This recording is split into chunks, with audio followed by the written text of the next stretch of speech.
Hello and welcome to Kravenhurst Asylum. I am the creator of this game, so I'm going to be doing a bit of playthrough for the game with you, or for you. Playthrough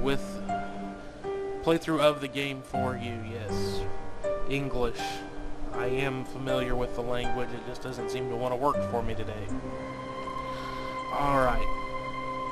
So let's just start the music that you're hearing. I have a program I like to use.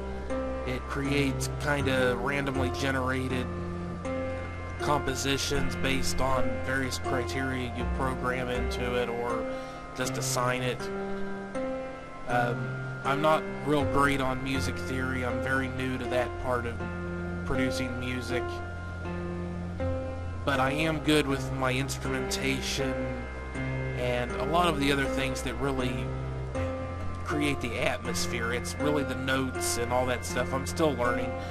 So I'll use that program and create a composition, and then I'll go through and tweak it. I'll change notes, change the arrangement. So what you're hearing is not just something straight out of a random generator. It's very heavily modified. It's just that gives me something to start with. So I wanted something...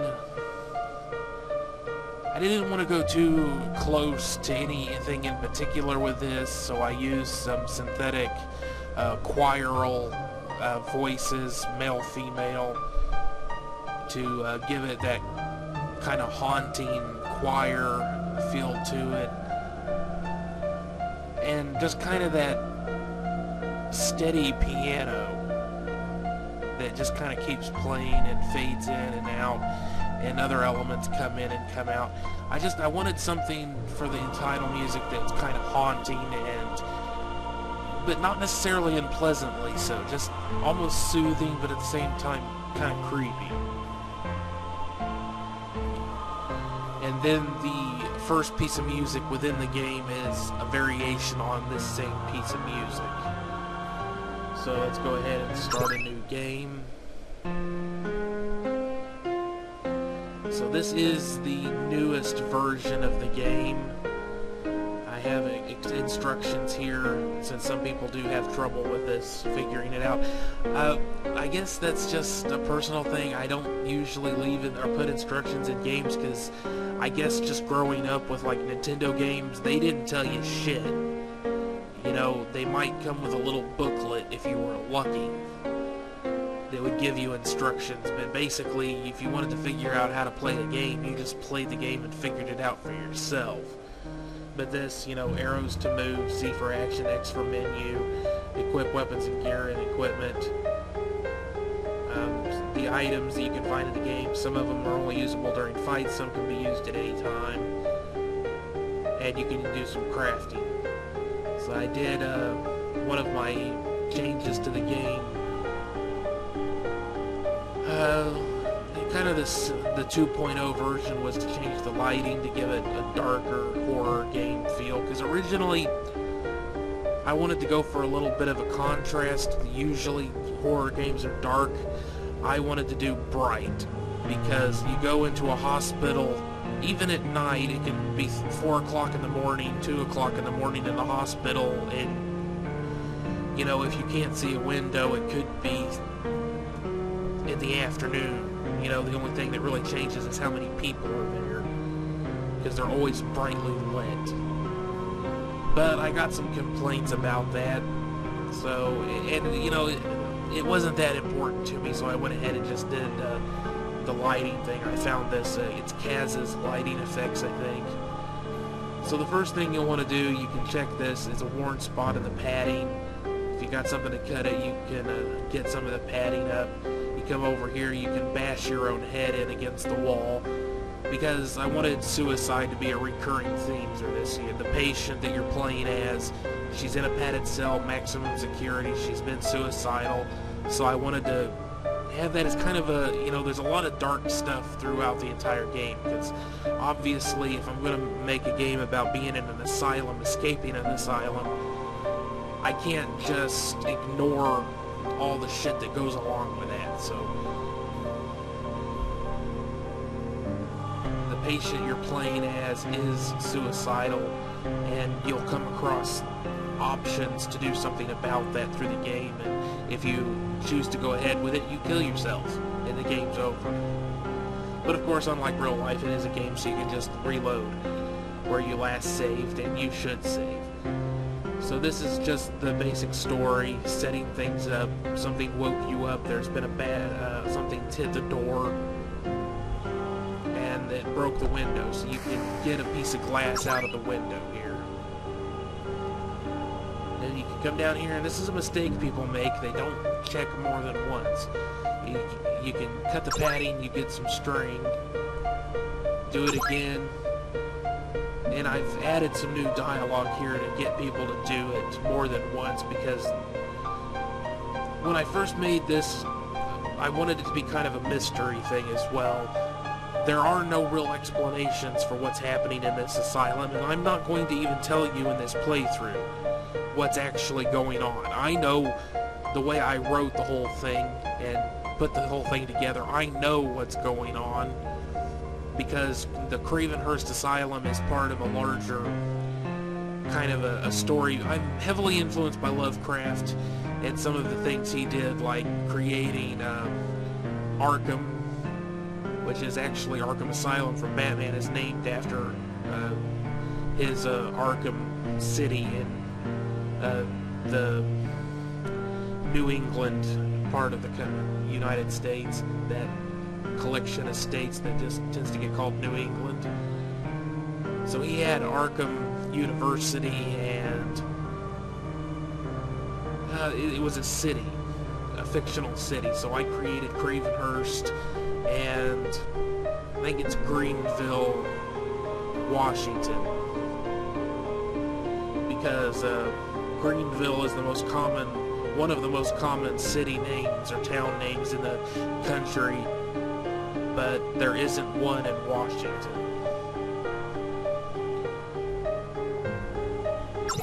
So you can go ahead and do that, and then you can go in here to items, select the cloth strips, do it again, optimize, and you have a glass shiv, a weapon, padded pajamas for some armor. Go ahead and save here. I've got a bunch of old save files, I'll just save over those. So now we can use the string to form a noose and open up the cell door. Now, I'm not going to show you everything in the game because I want you to get the thing and play it yourself, and I would appreciate it if you'd actually pay some money for it, but it is pay what you want. You don't have to pay anything, but it's appreciated. After all, if you enjoy the game, you pay some money, it helps me develop more games for the future. So I'm not going to go through every single cell. I'm going to show you kind of just where to go to do a speed run if you want, up to a certain point. Now, the first thing here is that there are some choices you can make when you open these doors. It's not something I have really revealed before, but there are like 3 or 4 paths through the game that unlock different events. And some of the endings, because there's 12 different endings to the game that you can get. Some of them you can only get by choosing the right door, the first one you open.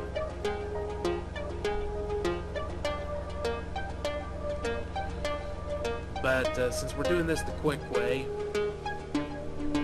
I'll go ahead and we can just go ahead and open this door, go inside here. And if you look in here right now, there's nothing useful. Then you can come over here, check under here. There's a dead guard. You only find the key ring, but there's wood splinters under her nails. Now, apparently a lot of people have had trouble with this clue. I'm not sure why. Like I said, this is supposed to be kind of a mystery game as well. Psychological horror, escape, the asylum, mystery as well. You have to follow the clues. And you look around in this cell block, there's nothing made of wood. So where would the wood splinters come from? Well, the only thing that could be wood here is the bathroom cabinet. So you look here, find the splintered wood, there's a hidden cubby with a key. Nothing else. So, again, I don't know why some people have a lot of trouble with that. You notice this door is open, don't go in there. Then, oh, slam of the door. We can go out now. We're in cell block A. We can open this door. And you check the other ones, they're all locked. Checking the weapons doesn't do any good. There's a key inside. And again, other people have had trouble with the keys. They're all labeled, and you can go into items and check them to find out what they all are. But it's right here, MSCBC. So maximum security cell block C.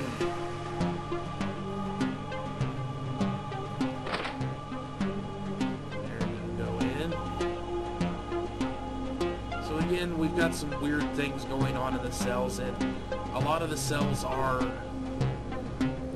just plain. There's nothing interesting going on inside these cells, and I was tempted to try and fill up a lot of them with more stuff, but I also like to stick to a bit of authenticity, and if you're in a maximum security area of an insane asylum, there's not going to be a lot of stuff in their cells. You know, they're not going to be allowed to have a lot of stuff. Found the body. I don't think there's anything dangerous here. Just in case. Housekeeper girl. Something horrible's been done to her, and now we have the key for maximum security cell block B. This cell right here, the 83 Killer, is actually a short story I've written, and it's on my website, acidbathproductions.biz, under, I think it's under the Halloween section, creepypastas and short stories, horror stories and stuff. It's the 83 Cult Killer.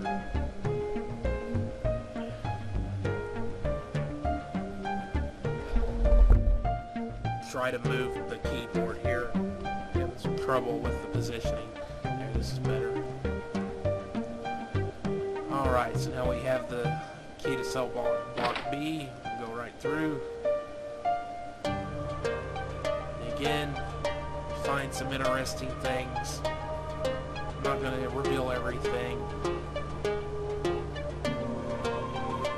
Because again, I want people to just kind of go through and not really understand it. You know, it's not necessarily meant to be understood. Because The Shining, the movie The Shining, was kind of an influence onto this. Lovecraft's work is an influence.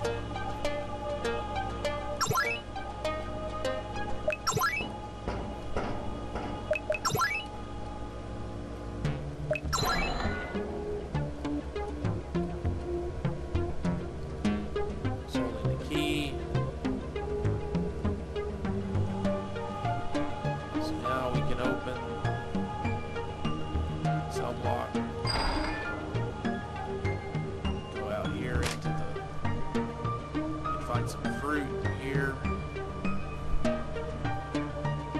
Pecans. Maybe this stuff is.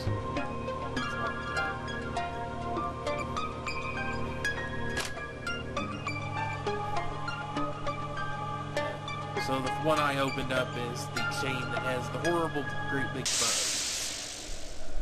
So we're gonna have to fight some bugs here. So again, this also has RPG elements. And it evaded, of course it evaded. But because we've got our added predominant armor, they can't hurt us.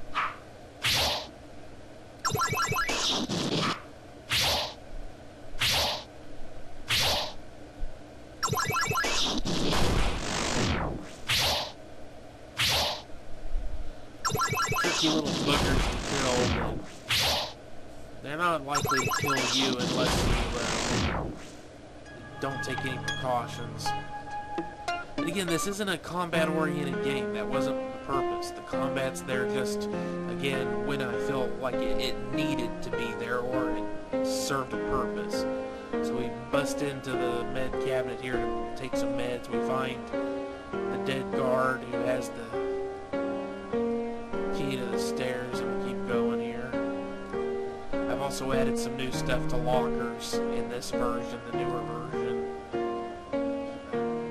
Fixed a few bugs that were in the original. Like in the original, you could just walk straight through the desk right there. That's because when I first made this, I hadn't learned how to control some of the directional stuff on movement.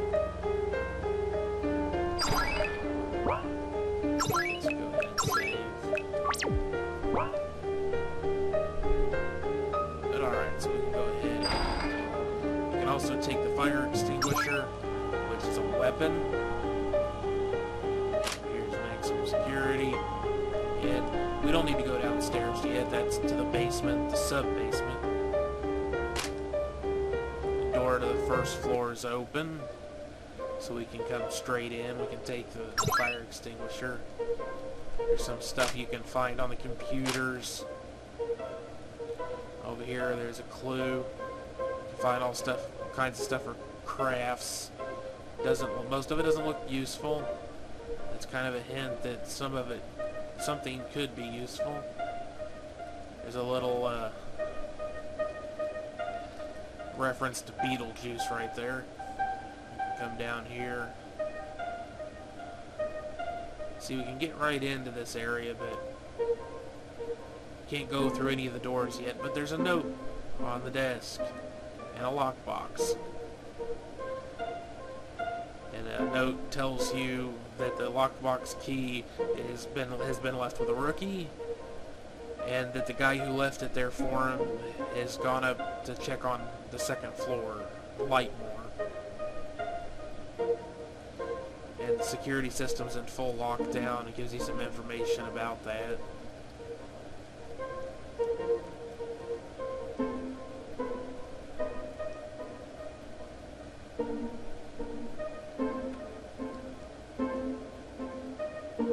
We can go up to the second floor and find the rookie as key. Again, I'm just kind of speeding through this. I just want to kind of show you some stuff in the game, help you find things yourself a little bit easier, explain some of the ideas behind the game.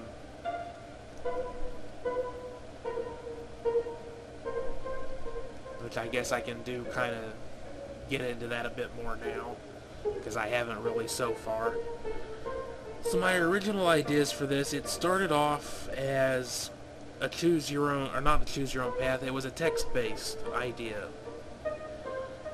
Because I found a program that allows you to make text-based games, like really old school games. If you don't know what they are, you would, like in the movie Big, that's what he's playing when he's trying to slay the dragon or something. It's like you would type in commands and stuff and things would happen. Most of the time you just failed miserably because they didn't explain how to play them. You know, they weren't explained very well, and the commands could be really weird, and a lot of the time the language and grammar that you would have to use would be kind of weird.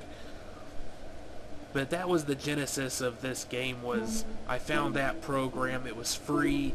I've been wanting to try and make my own game for a while, and that seemed like an interesting way to do it, because my primary disciplines would be music and writing. So a program based around doing text adventure games, that plays to my strength as a writer. But I never really got all the way done with it. I don't want to go into all the bullshit that happened there. I was trying to do it over a summer, and then all kinds of crap happened. I just never could really finish it, so it got shelved. And then things improved. I found myself with time on my hands. Well, that isn't quite the best way to phrase it. I made Jack to the Future, my other game, first. That was my first game with RPG Maker, because I had also found RPG Maker. Again, I've been wanting to make a game for ages, and I thought, again, I know how to do some graphic design stuff. I went to school for it for a couple of semesters. tech school, so I know how to use, like, I use GIMP, G-I-M-P, it's a free version of Photoshop, so I know how to do stuff with the programs. And I learned with Photoshop, but I know how, I've learned how to use GIMP. Using that knowledge, it just kind of taught myself how to use GIMP using what I'd already learned. So I could do graphic design stuff. I'm not very good at, like, just, like, I could never really do one of these cartoony characters here. It's just, that's not really my strong point. But I did do a lot of the tile work in this. You know, like some of the custom rooms, like this kind of trippy hippie room right here. I did all the peace sign and the bed and the wall painting, paper, whatever it is. I did that. I kind of modified this floor tile right there. I inserted some of my own artwork. I came up with the googly eye wall there for this. So my graphic design experience, training, schooling, whatever you want to call it, has helped me to come up with some of my own stuff for these games, but still trying to do all of it from scratch, no way. Programming, not something I'm good at all.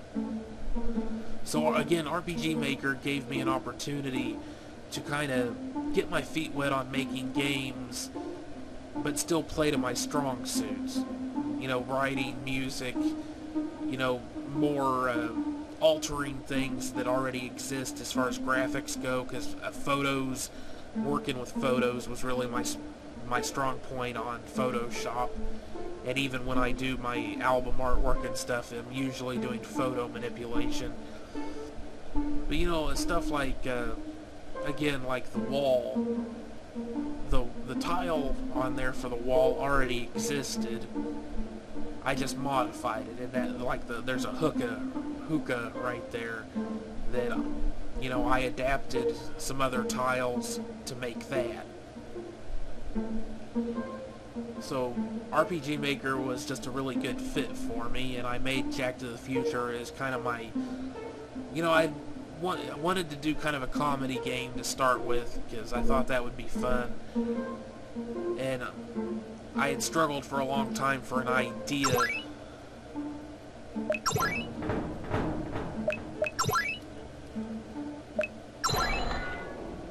for what to do. I don't think there's anything in here.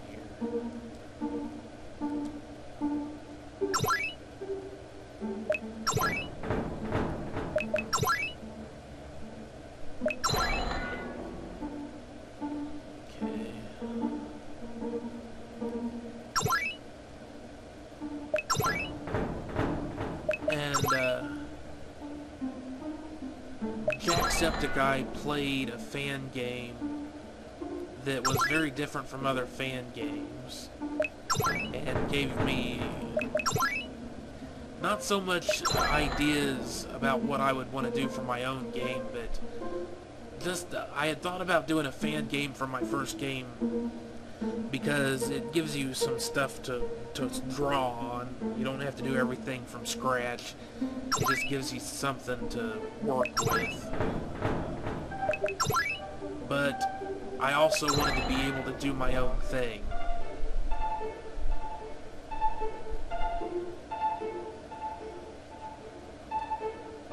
And none of the fan games I had seen Markiplier or Jacksepticeye play up to that point was really something that I would make, because I'm not really like a love letter fanboy type of person. You know, I like being able to draw on things like the YouTubers and things that they've done and said and all that, the references to them, but at the same time I want to be able to put myself into the game and my own experiences and things that I enjoy, and, you know, do my own thing as well. And the fan game that Jack played was a bit more of an original story. It wasn't just stuff that he had done. So that kind of encouraged me to be able to kind of do my own thing. So I ended up making Jack to the Future because of that.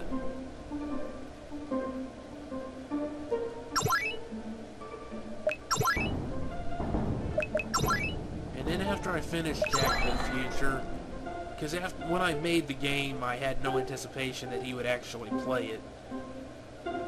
I'll go ahead and pick her up. Eileen.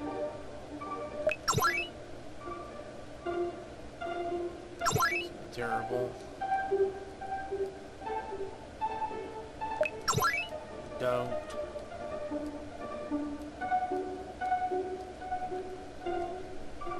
Although we're going to save here because bad things can happen with Eileen, as well as Howard, which you meet later. Trying to remember exactly which room we need to go into here. Is it this one? Nope.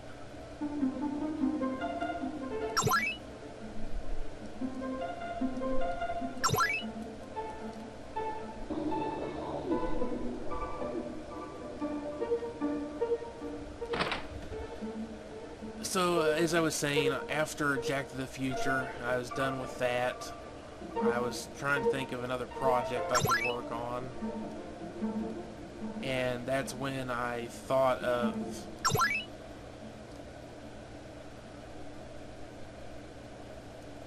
this game. Because again, I'd never really throw things away because I never know exactly when something might be useful.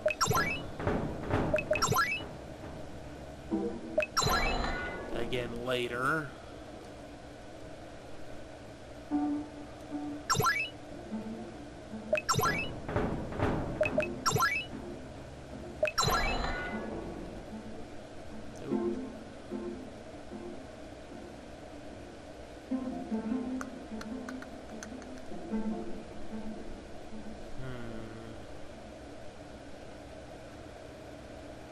Trying to remember where the key is here.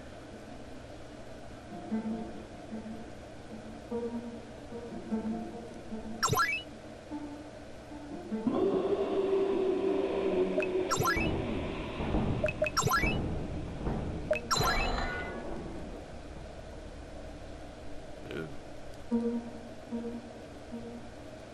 Find some paintings there.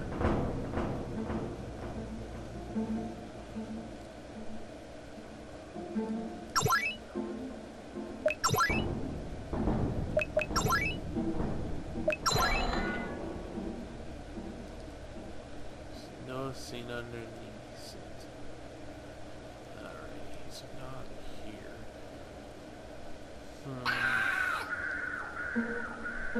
Even I can't always remember exactly where I hid stuff in this. But it encourages exploration, that's part of the point. You're supposed to go hunting.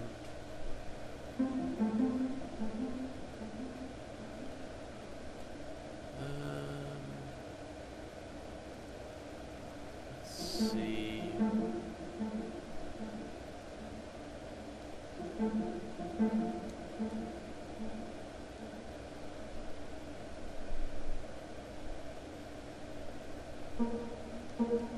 Maybe at this point we're supposed to find the key to the second floor stairs. Although I'm positive there's another key on the first floor. I just don't remember where. And we'll find it when we need it.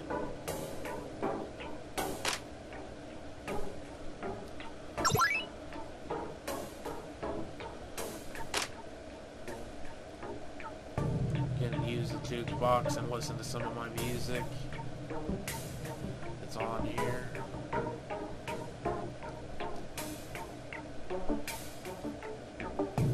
Can't get in here yet.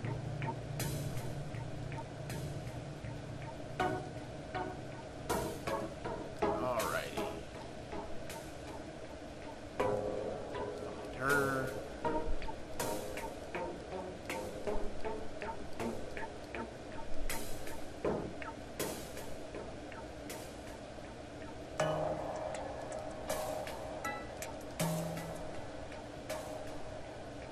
Alright, so again, I already kind of had the basic idea of this game sitting around just in the text-based form. So I started working on it as this game.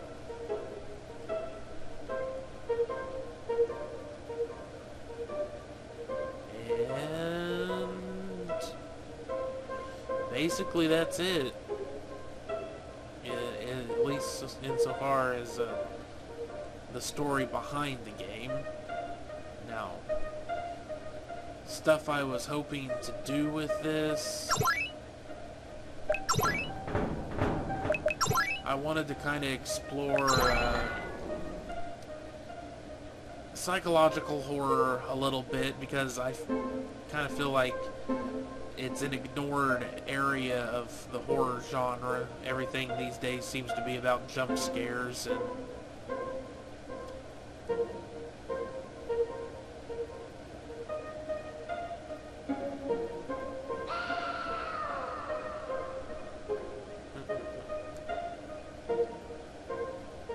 creepy kid ghost.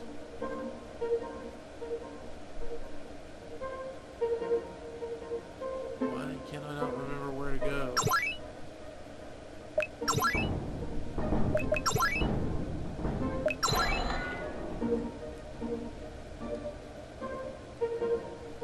I swear there was one of these cots that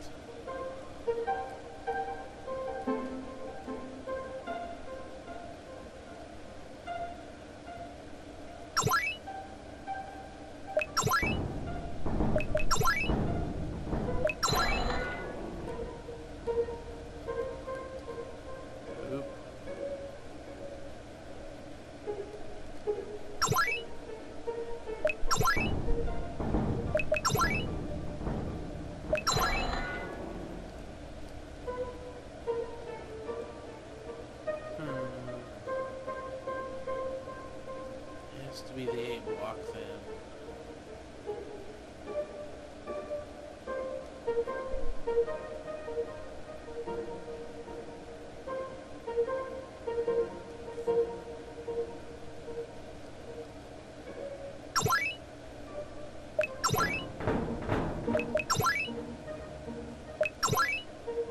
Oh, there we go. That's right. I always forget about this one.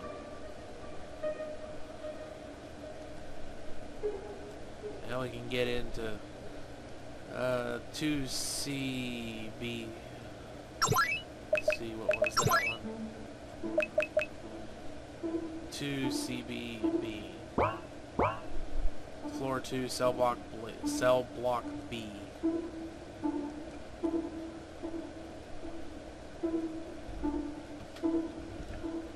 So, like I was saying, I wanted to explore psychological horror a bit more.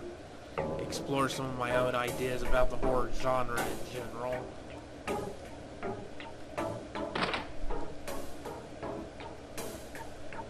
Here, got some horrible, terrible, crazy things.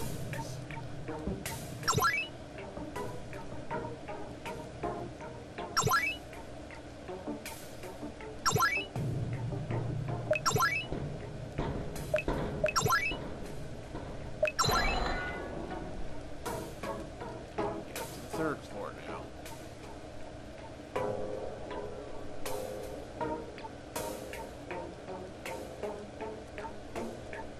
But I'm trying to think of what else I feel like revealing here.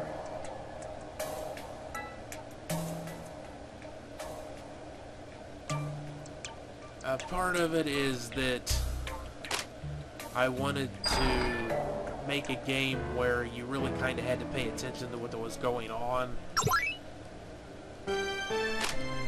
because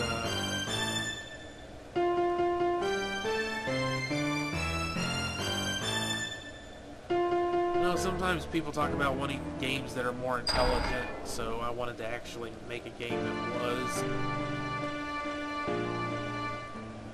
So here's one that a clue that people tend to miss. You know, I wasn't trying to be oblique, you know, hide stuff or just be an asshole about it, because if you really want to hide stuff, you can do it. It's not that hard. You know, doing symbology and all that crap in anything isn't really that hard. You just have to decide to do it and then start doing it. But I did want to make it a bit of a mystery, so you have to follow the clues and the notes and just kind of pay attention. So this one is one that people seem to miss because they just start going through stuff too fast and don't pay attention. It's a note on the desk, and it's Phil's gone down to MS, maximum security, got stuck there, and he has the key to the box, the lock box, so we're trapped if anyone finds this note.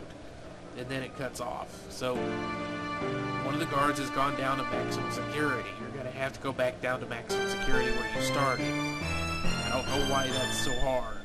Got a key here. You can go into cell block C.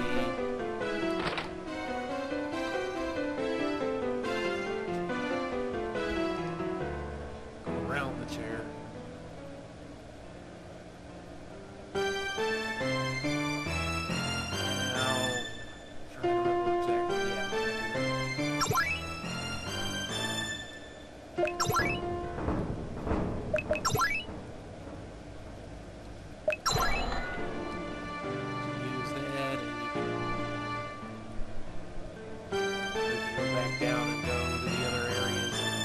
Cell block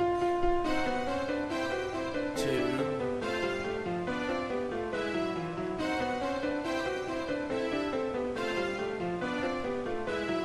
Find some more meds there.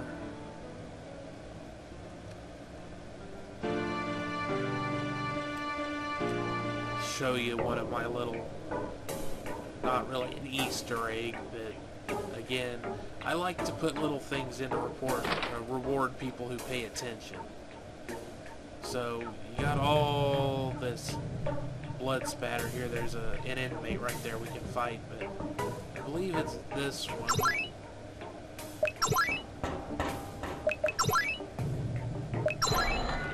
Go inside, there's nothing. Check the toilet, there's eyes in the toilet and they follow your movement. So, if you paid attention when I was going through the one bit of text, you found Lightmore. That was the last guy that we found, and he's ripped out his eyes, which that could have been inspired by Event Horizon. I'm not sure if I got that from there or if it was just a twisted idea that popped into my head. But again, this is the cell directly underneath his, or the one that you find him in. This is cell block C on the 2nd floor. You find him on the 3rd. So then there's this inmate right here. You can basically just run around him. He doesn't follow you or anything.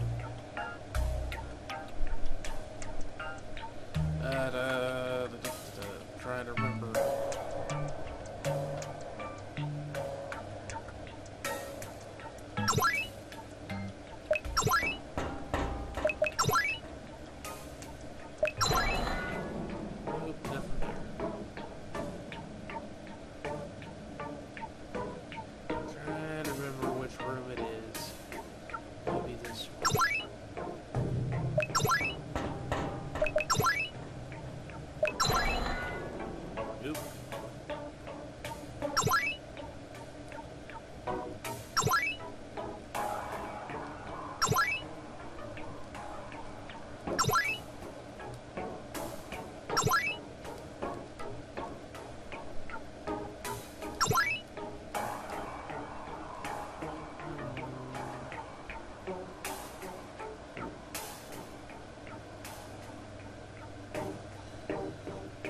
Don't think he has key on him or anything. We can still fight him.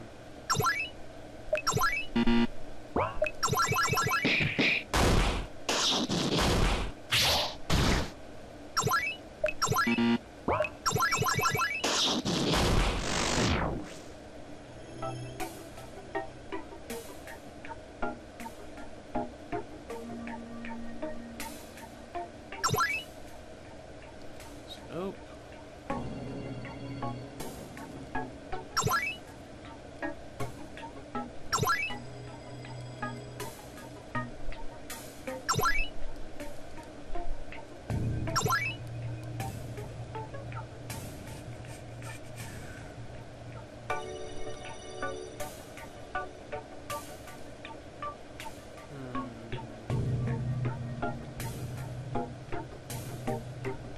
may not be anything on this particular cell block.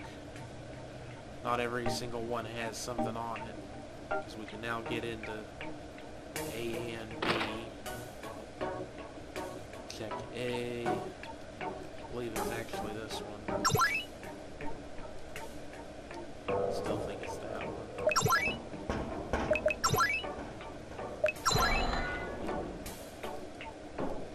Now this is Lightmore right here.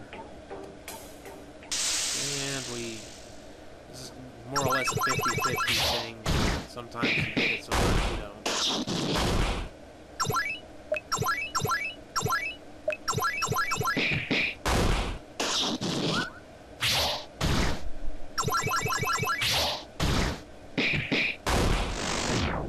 And all the fights in this are pretty easy, like I said.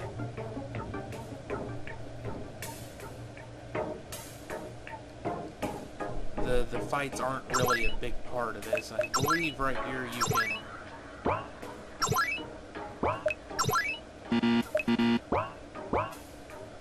should be able to do a bit of crafting.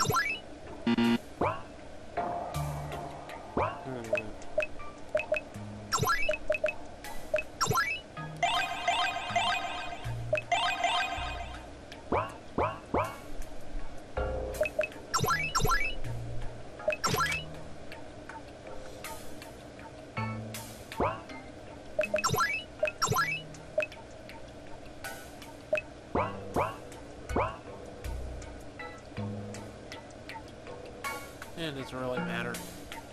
That gives us the key to the admin area. So now we can go to the admin area, or we can go ahead and go all the way back down to maximum security and find the guard who came back down here. We'll go ahead and do that first. He's in the same cell you started in, or the same block, not the same cell. And that is a bug. I hadn't realized it was there. Oh well. And this guy's here. He wasn't there before, was he? And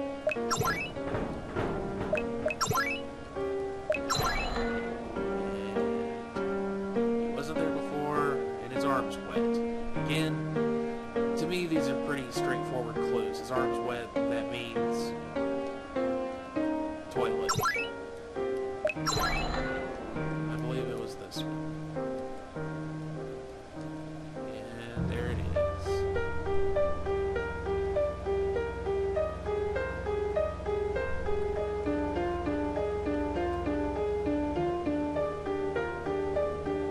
Alright, and here's another kind of random event that can pop up. Do we want to trust Eileen, or do we want to dispatch her? We'll leave her be. Security, go to the admin,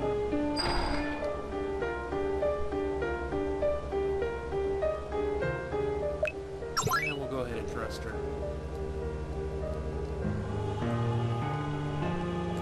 Oh, we can't get in there yet. We haven't found the other lady, who is also in that same section of the second floor, I believe. Forgot that she was there.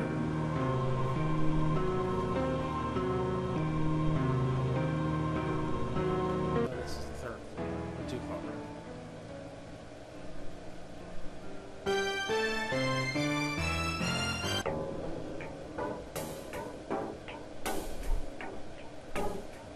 I believe she's over here in the A block, all the way in the washroom.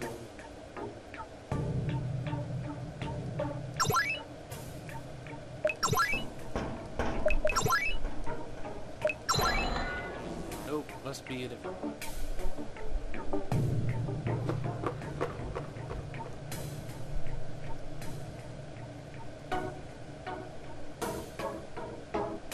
Maybe she's the one that was...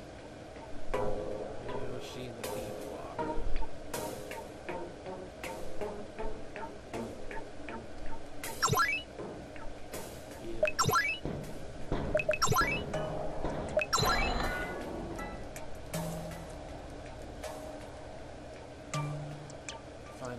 found Eliza and the doctor's office key.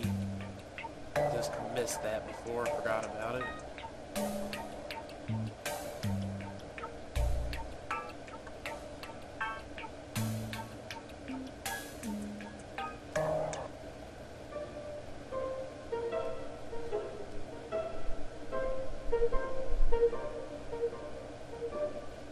So you can actually check out filing cabinets. I put some extra stuff in there. Let's go over here. And it's in the first drawer, the key you need. Opens the warden's office, come over to his desk, and you find his code, but not his key card. So you have to go back up to the 3rd floor. There's Howard. We'll just leave Howard alone for now. You can open the lockbox.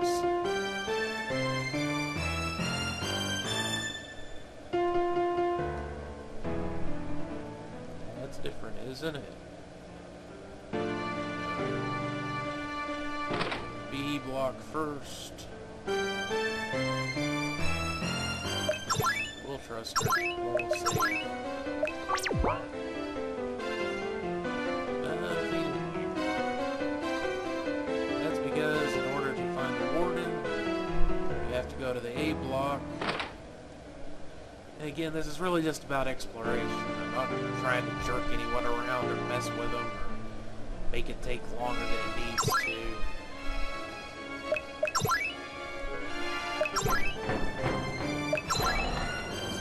You gotta explore, so it's basically you just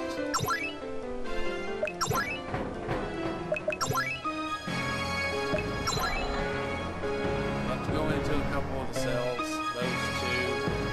You know, all the cells have interesting stuff in it. Well, some of them do. Quite a few of them do. So then you go back down here, and there is the warden.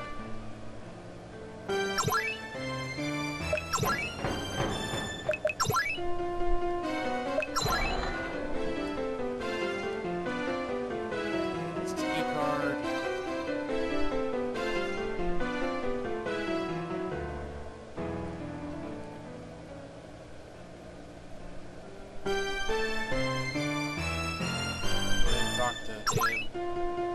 Hello. Talk to Howard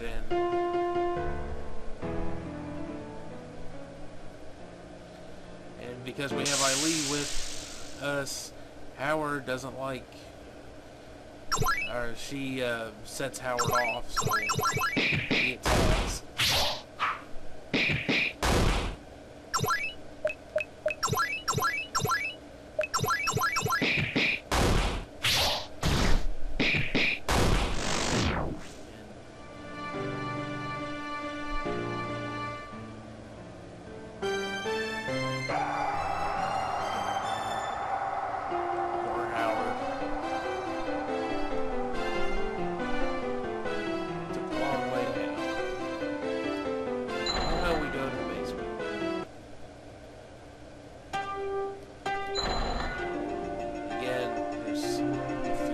Filing cabinets here that have patient files in it. No, I did not want to do that, but oh well. So yes, you can off your companions, because you can bring Eileen with you or Howard. You get different endings depending on who's with you, or if you've killed one or both. Got another inmate here, don't really need to worry about. Inside that is a custodian's keycard and code for the maintenance system, which you use over here. Again, this seems to be something that people have a problem with. For some reason, they get it into their heads that that is the keycard and code you need for up here, which is what turns off the lockdown. And even though we've got everything we need to turn the lockdown off, that is the going into the ending of the game, the finale. I'm not going to reveal that, so I've shown you how you can get there. quick way without really looking at anything or playing the game, really. You know, completely ignoring all the stuff that's there for you to investigate and discover and explore. So at this point you should have, you know, if you follow along, you should be able to get the lockdown turned off, and then you can finish the game yourself. Then it's just a matter of getting out of the basement and then getting to the front door and escaping, and depending on what you've done through the game, you know, again, if you have Howard with you or Eileen with you, or you've killed one or both of them, or other things that have happened, you'll get different endings, and there's 12 to the game. So that is kind of a playthrough for those of you who have been having trouble with this game. Some of my thoughts on the game, the story behind it, and why I made it. Some of the, you know, I just don't want to reveal a whole lot about the game, because that's really the point for this one. Is that normally I don't do this sort of thing. I'm kind of a purist in that I prefer when I do a story, or if I make a game even, that it has a straightforward story. I might layer stuff in, so there's different interpretations that might be valid, but I prefer to explain things. In this case, I deliberately made this game so that you can find the different clues and hints and kind of make up your own mind.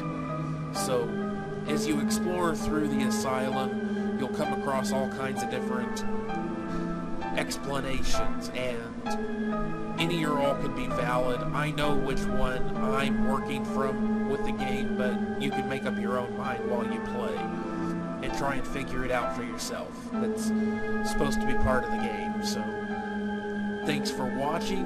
I hope you found this useful, and again, download the game, and please, you know, a couple of dollars would be appreciated, just because it helps me develop more games, keeps me going, pays bills, all that good junk. And you know, I put a lot of work into this game. I originally put it up for free because it was only my second game and was kind of rough around the edges. I've ironed out a lot of the kinks, fixed a lot of the bugs, but you know, I felt like I can't really start charging money for something I originally put up for free, so it's still pay what you want. But again, it would be appreciated. And you can also get soundtrack for it at sellfi.com/acidheads, which is my developer name. So if you haven't looked at this game at all before, you can find it on Game Jolt. Again, Acid Heads there as well as my developer name, Acid Heads, ACIDHEDZ. Same name for my music, sellfi.com/acidheads. And I think that pretty much wraps everything up. Once again, thank you very much for watching, and I'll see you on the next one. Bye-bye.